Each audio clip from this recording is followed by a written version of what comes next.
Violent crime is way up and claiming victims here in Los Angeles at a rate we haven't seen in decades. Already this year, at least 143 people have been murdered. Hundreds more have been shot. Our investigative reporter Eric Leonard has been tracking this alarming trend and what's behind it. Dozens of shots fired by 3 gunmen during a drive-by shooting in South LA, recorded on security and front door cameras.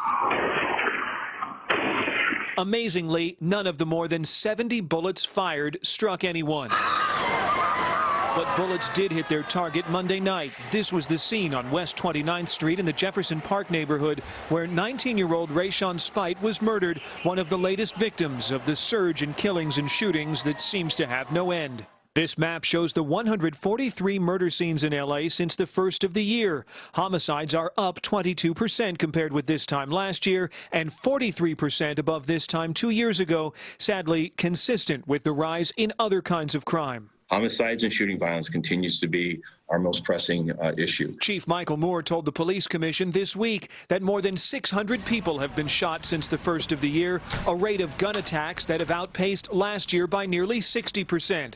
He says next year's budget includes more money for social services directed at gang members, who he says are responsible for many of the recent killings. That there are substantial resources being brought to bear for both those areas for prevention and intervention services. As for the potential causes, the pandemic and loss of jobs and increasing conflicts within the illegal drug trade share a portion of the blame.